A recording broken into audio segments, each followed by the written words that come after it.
कई लोग chat GPT बनाने वाले सीईओ सैम ऑल्टमैन को मौत का सौदागर बुला रहे हैं भाई। लेकिन क्यों, ऐसी क्या हरकतें कर दी उसने? ये जानने के लिए चलो आज की टॉप स्टोरी में घुसते हैं सीधा। पिछले ही महीने कई सारे बड़े टेक कंपनीज ने पब्लिकली एक स्टेटमेंट रिलीज किया था एआई रिस्क्स को लेके। उनका कहना था कि अगर एआई को कंट्रोल करने के लिए रेगुलेशंस नहीं बनाए गए तो एआई पैंडेमिक्स और न्यूक्लियर वॉर द्वारा ह्यूमैनिटी को खत्म कर देगी। और भाई उन कंपनीज में सबसे ऊंची आवाज थी सैम ऑल्टमैन की कंपनी ओपन एआई की। I think if this technology goes wrong, it can go quite wrong, and we want to be vocal about that. We want to work with the government to prevent that from happening. लेकिन वो कहते हैं ना, हाथी के दांत खाने के कुछ और दिखाने के कुछ और।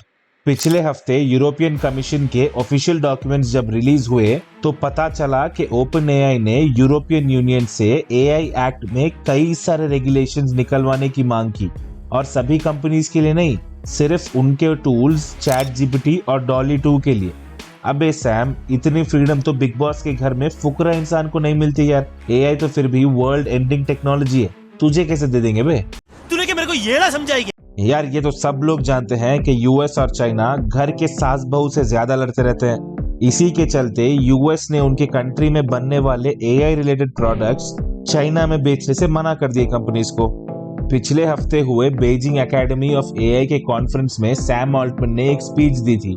उसने कहा कि यूएस और चाइना को कोऑपरेट करना चाहिए एक दूसरे से, तभी ग्लोबल एआई डेवलपमेंट में सेफ्टी बरकरार रहेगी। वो क्या है ना भाई, ये बंदा खुद को स्वामी विवेकानंद प्रोजेक्ट करता है, लेकिन एक्चुअली में तो है ये स्वामी विवेकानंद। क्योंकि असलियत ये है कि Chinese AI products open AI से कई महीने नहीं कई साल पीछे है डेवलपमेंट में। अगर यूएस ने चाइना से कोऑपरेट किया तो सैम पैसे कमाने चाइना पहुंच जाएगा यार अपने टूल्स लेके। आलू ले लो,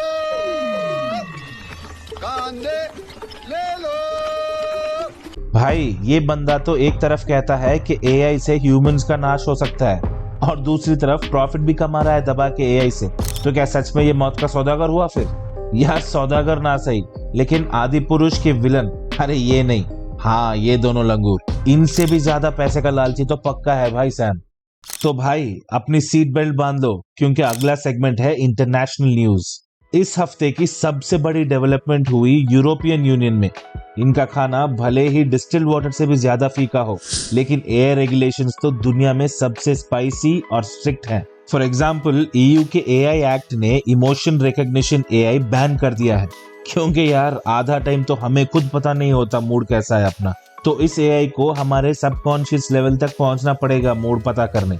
बहुत ही ज्यादा इन्वेसिव नहीं हो गई?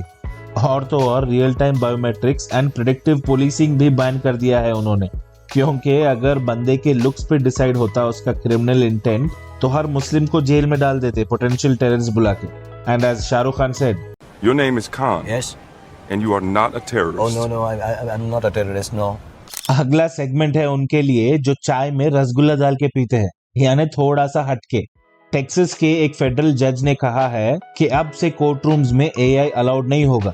अगर यूज करना ही है तो लॉयर्स को लीगल डॉक्यूमेंट पे साइन करना पड़ेगा, ये कहते हुए कि उन्होंने खुद चेक किया है उस इंफॉर्मेशन को।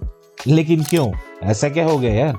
वो क्या है ना, पिछले महीने एवियंस एयरलाइंस के केस में लॉयर्स ने जो एविडेंस ब्रीफ दिया था उसमें प्रीवियस 6 केसेस के साइटेशंस और प्रेसिडेंट्स कंप्लीटली फेक निकले। मेरा तो इतना लाइफ खराब हो गया है, इतना लाइफ खराब हो गया है मेरा। जब एग्जामिन किया गया तो पता चला कि उन्होंने चैट जीपीटी का यूज किया था उस ब्रीफ को बनाने।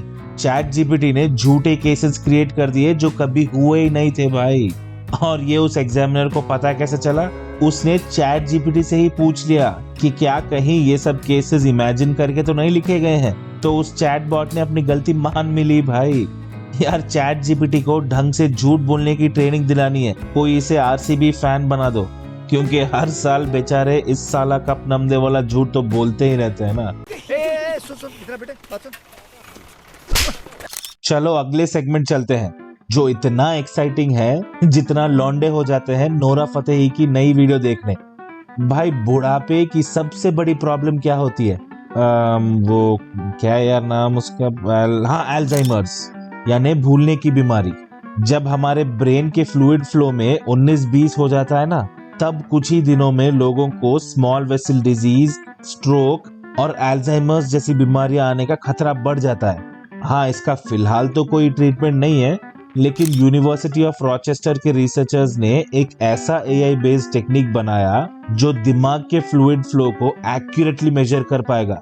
और वो पुरानी कहावत है ना भाई कि prevention is better than cure, तो फ्लूइड फ्लो मेजर होगा तभी तो ना बला टलेगी।